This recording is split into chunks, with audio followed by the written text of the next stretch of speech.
Kita mengenal berbagai macam jenis jeruk. Salah satunya mungkin yang sudah familiar dengan para pemirsa sekalian adalah jeruk lemon. Yang satu lagi adalah cukup kita kenal, yakni adalah jeruk nipis, di mana umumnya jeruk nipis lebih banyak digunakan untuk mencampur makanan. Nah, sebenarnya apa perbedaan antara kedua jenis jeruk ini? Kita lihat bahwa ada berbagai perbedaan yang mendasar dari kedua jeruk ini dalam hal kandungan zat aktifnya dan manfaat bagi kesehatan. Pertama-tama kita akan mengenal apa itu jeruk nipis. Jeruk nipis terdapat banyak kandungan vitamin C, jauh lebih banyak dibandingkan jeruk lemon. Di dalam jeruk nipis terkandung banyak vitamin C, lebih kurang sekitar 40 mg per satu buah jeruk nipis. Sehingga bila kita menginginkan manfaat vitamin C, misalnya untuk meningkatkan imunitas tubuh, maka lebih baik kita mengkonsumsi jeruk nipis ini. Di samping itu, di dalam jeruk nipis terkandung banyak flavonoid, yakni zat yang bersifat antioksidan. Sedangkan di dalam jeruk lemon lebih banyak terkandung mineral, misalnya Fe, zat besi, atau kalsium. Manfaat kesehatan yang bisa diambil dari jeruk nipis, misalnya untuk melegakan pernafasan sehingga dapat meredakan batuk, atau bila kita ingin meningkatkan imunitas tubuh, kita bisa mengkonsumsi jeruk nipis secara teratur. Di segmen Hidup Sehat Plus kali ini, Dr. Wawai Muli Arozal akan menjawab mitos yang beredar di masyarakat. Apa saja ya? Yuk kita simak. Fakta mitos yang pertama, mengonsumsi air jeruk nipis dapat membantu menurunkan berat badan. Tapi itu fakta atau mitos? Yang ini adalah mitos. Memang banyak sekali opini yang beredar di masyarakat bahwa meminum perasan jeruk nipis dapat membantu menurunkan berat badan. Kita tahu bahwa berbagai faktor dapat menyebabkan meningkat atau menurunnya berat badan. Kita harus ingat bahwa yang utama adalah asupan gizi yang adekuat, asupan gizi yang seimbang, dan yang lebih penting adalah exercise atau aktivitas fisik yang sesuai dengan kebutuhan kita. Fakta mitos kedua, batuk merupakan respon tubuh untuk mengeluarkan zat atau benda asing pada saluran pernafasan. Mitosnya, jeruk nipis dapat dikonsumsi untuk meredakan batuk. Benarkah? Itu fakta atau mitos? Yang ini adalah fakta. Yang menarik dari jeruk nipis ini, dia dapat membantu mengurangi sekret atau mengencerkan lendir, sehingga lendir menjadi lebih mudah keluar dan itu akan membantu meredakan batuk. Hal lain yang bermanfaat dari jeruk nipis ini, di mana peradangan yang biasanya diikuti dengan batuk, terjadi biasanya di daerah tenggorokan, dapat diredakan dengan meminum secara teratur perasan jeruk nipis ini. Fakta mitos ketiga, mitosnya mengonsumsi jeruk nipis secara berlebihan justru dapat menyebabkan gangguan kesehatan. Salah satunya adalah migrain. Benarkah? Yuk tanya lagi sama Dokter Wawa, itu fakta atau mitos? Ini adalah fakta.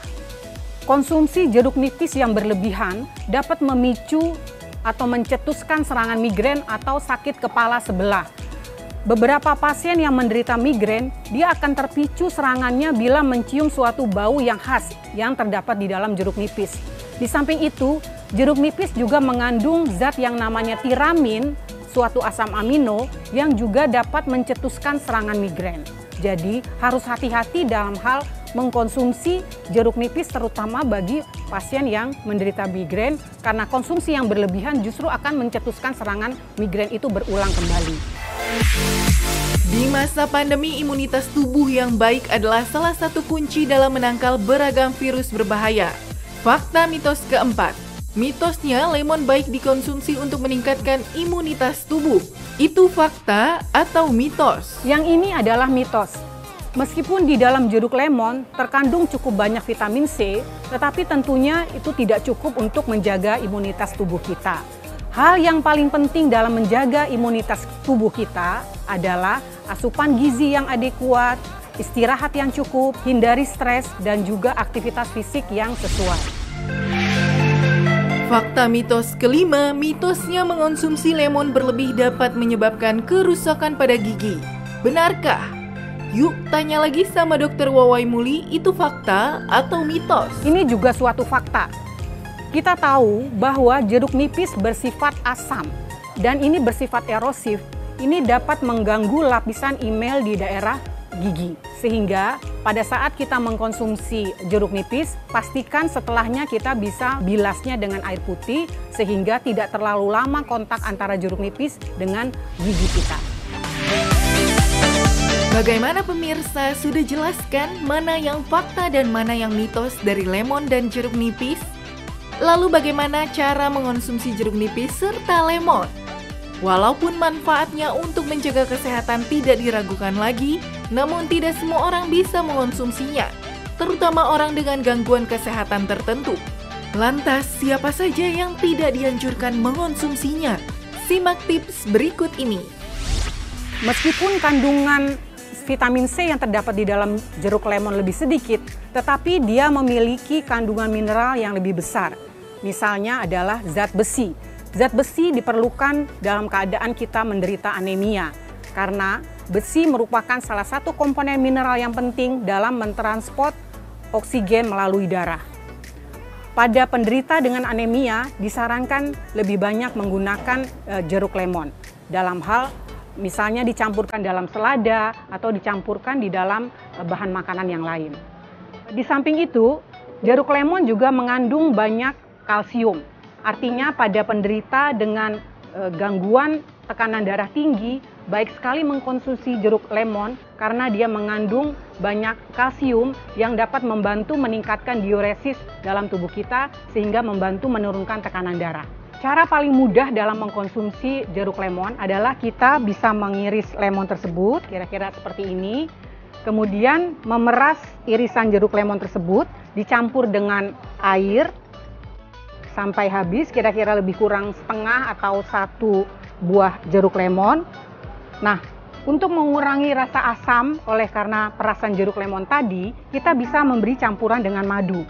Kita tahu madu memiliki banyak manfaat kesehatan. Jadi untuk memberi efek manis pada perasan jeruk lemon ini, kita dapat memberikan campuran madu.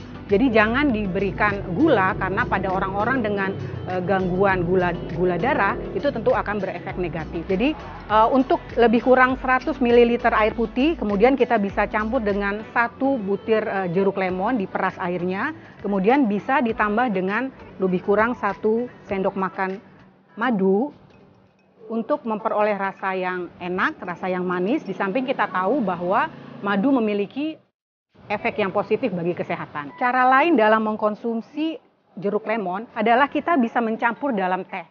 Lebih kurang biasanya kita menggunakan teh celup. Kemudian kita bisa menambah aroma jeruk lemon dengan menggunakan perasan jeruk lemon tadi. Ya. Kira-kira demikian kita peras dan kita campurkan dalam teh yang kita buat tadi. Pada orang-orang yang kurang tahan terhadap aroma jeruk lemon ini, biasanya kita bisa menggunakan teh, kemudian diberi perasan jeruk lemon tadi. Ini bisa mengurangi rasa mual atau enek oleh karena aroma jeruk lemon tadi. Untuk jeruk nipis, umumnya kita menggunakan jeruk nipis untuk campuran berbagai makanan. Misalnya kita bisa campurkan di dalam ikan atau dicampur dengan berbagai sayuran. Untuk tujuan pengobatan, secara sederhana kita bisa menggunakan jeruk nipis ini hanya perasannya saja. Jadi kita bisa mengiris jeruk nipis tersebut, kemudian kita ambil sendok, lalu kita menggunakan perasan jeruk nipis seperti ini secara sederhana.